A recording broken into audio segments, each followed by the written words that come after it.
Hey, what's up, everybody? So, I made a little compilation video of other shoot interviews about Vader now that he's been on the dark side of the ring as the topic. A lot of people are interested in Vader. I figured I'd give you some insight. This first clip is from Teddy Long, who was in WCW, and I think he had some WWE overlap with Vader as Big well. Van Vader, absolutely nuts. Okay, I remember one time. He was a bully too. I remember one time at the WCW place there. I remember one time he broke this kid's back, and he slammed him. And the kid told him. He looked up at him and told him, "Don't slam me no more. I believe my back's broke. Don't slam, please." And he picked him up and did it again after he was told. But see, what goes around comes around, because right after that, Paul Orndorff beat the shit out of him. Were you there for that incident? Oh yeah. Okay. What are your memories of that? Oh, it's great, man. Paul came up to try to get Vader. They wanted to do a promo, and Vader wouldn't come, so Paul come back again. So then Vader smarted off at him, so there we go. Yeah, we already know the story. I mean, it's been talked about a zillion times. So Oh, do you ever hear the story about how he went under, how the pyro went off, and he went under the steps and claimed he's having a heart attack? No, I did not Oh, you hear never hear that story? No. Oh, yeah, he's faked a heart attack. Why did he do that? The pyro went off, and he said the pyro gave him a heart attack. Why did he fake it? Like, I don't understand. What was this? You tell me. I don't know why he would pretend to have a heart attack. Yeah, well, he's nuts. So in this clip, Ric Flair and Steve Austin are discussing wrestlers who they had to give receipts to because they were a little too stiff on them in the ring. And Vader is brought up by Conrad. And this is Ric Flair's response to Vader being brought up on a receipt that he had to give Vader in a match. How about Vader? Vader's I did have to give. I had to give Vader a receipt in that title match in '93. Right. Yeah, because what happened was, it was supposed to be Vader and Sid. Right. And then Sid and Arn had the dispute in Europe. Yeah. They both came home. I was there. They fired Sid. They fired Arn, and that's when I went called Bischoff, and I said, "You fire Arn, I'm gone too." Right. So anyway, because it was in Charlotte, they put me in the match.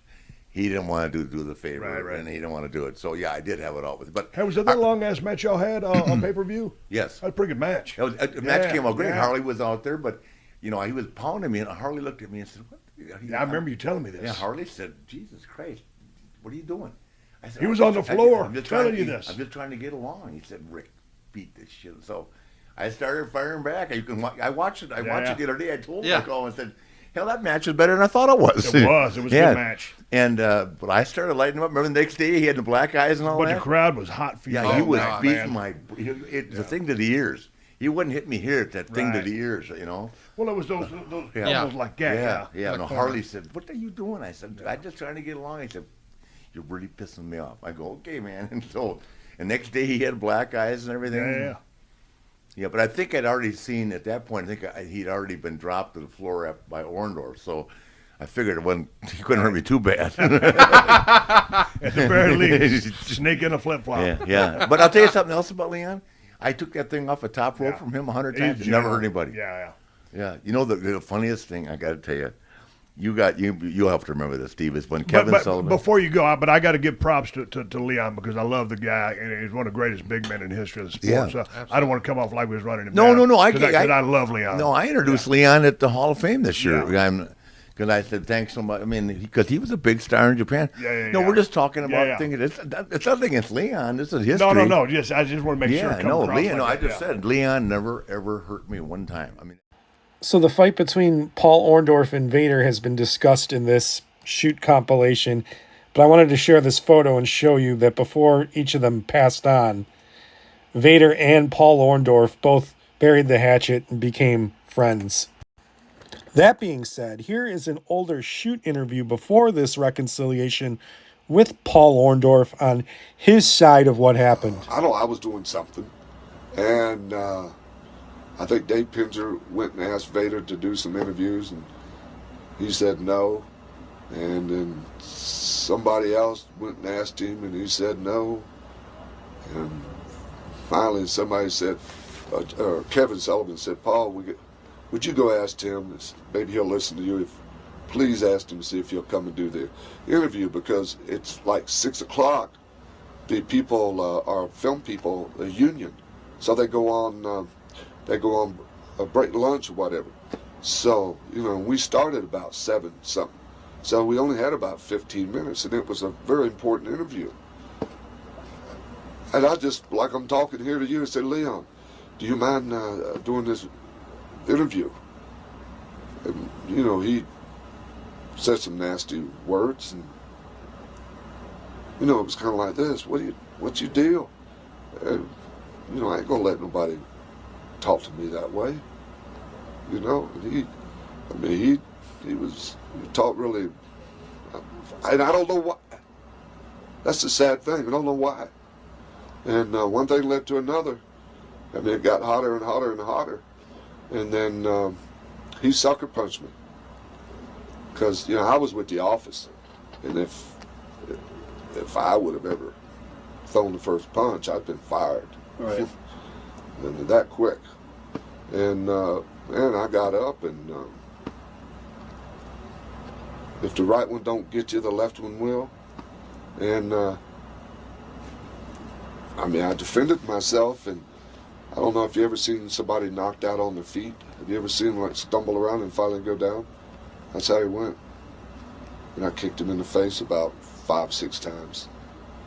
And then if I could have got a hold of a club or something else, I'm glad I didn't, but I would have killed him. Don't do that. That was wrong. He was wrong. And it cost him a lot of money. I could have sued him. And that's how it happened. Then we got into it again, and I took a couple shots. But I worked that night. He had to go to the hospital. What was the vibe in the locker room? They loved it. It kind of gave me it helped me. Right. It helped me to stay there another 5 years. So it wasn't all bad. But it was one of those, you don't like to do that. But then again, here's a guy that ain't been in the business. You don't talk to people that way. Not in front of everybody in the locker. You don't do it. So it was my pride too. Right. I'm glad he hit me. Here's another clip of somebody who got into it with Vader, but this happened in the ring. This is Ken Shamrock talking about beating up Vader and breaking his nose. I think Vader was on his way out of the WWE at the time. It might have even been his last match. I remember doing the match. I had one with Vader, and that was a little bit after I'd been there for a minute. But that was my actual first one on a real show. You broke Vader's nose. I didn't know, because remember, I'm a fighter, and I just tried to go in and do what I thought was normal.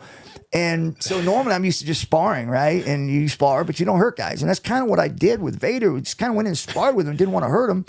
And I guess I ended up breaking his nose. Didn't know it. You need him in the face, right? Yeah, and then I find out later on that he gave me a receipt when he hit me hard, when I went down real hard. People look at it and go, oh, Vader really nailed him, man. He must have pissed Vader off. And I'm thinking to myself, what? Then I watched it, and I was like, that's awesome.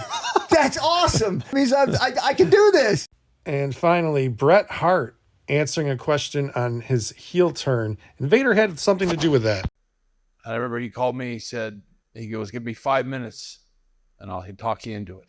And I was so dead against it. I said, okay, I'll give you 5 minutes to talk me into it. And I was somewhere else, like on the other part of America. I think it was in Texas or something. And I had to go to New Haven, Connecticut, I believe is where it was. It might've been Springfield, Massachusetts, but anyway, he said, I'll meet you at the building. So Vince actually drove all the way up to the venue where we were having a live show that night. And he met me in a little room, talked to me for 5 minutes and talked me through this. But he said to me, you're only going to be a heel in America.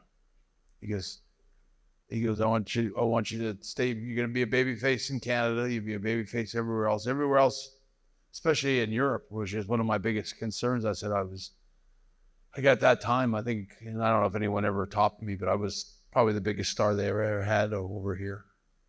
And I said, I don't really want to lose my European audience. And he said, we don't either. We're making a lot of money off your merchandise and everything too. So you're only going to be a bad guy in the States. And he goes, everybody hates Americans. And he played up this whole thing, and he goes, basically, you're going to be able to turn heel, but it's not going to affect your merchandising, your marketing, and all that. You're still going to be basically a good guy, but you're just going to be a bad guy to Americans in America. And I thought, okay, I'll do it. And I remember thinking, this is the most important thing he told me. He said, he gave me a list. This is what solved everything for both of us. He gave me this list. He goes, these are the guys you're going to work with if you're a babyface. And the list was pretty flat. Like it was Vader, and I remember Vader. And I'd wrestled Vader so many times that I didn't want to wrestle Vader anymore. But Vader was the big option. There was a handful of other wrestlers, and the ones that he named are ones I probably already wrestled enough times where it was like, and then he had the heel.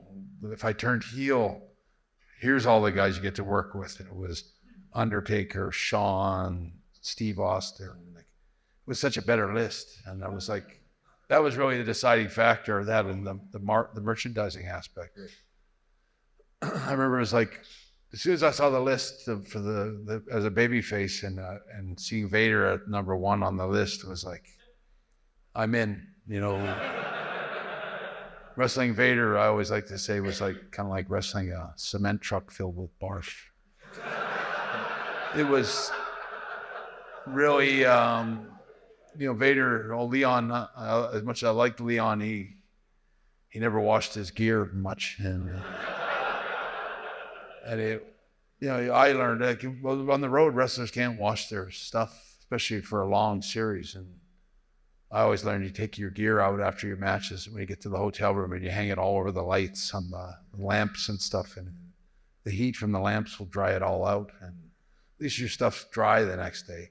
But Leon, I remember talking to the dressing room the next day, his stuff was still sopping wet with sweat. And he was tough to work with in that regard. And not to mention that his punches were like totally real.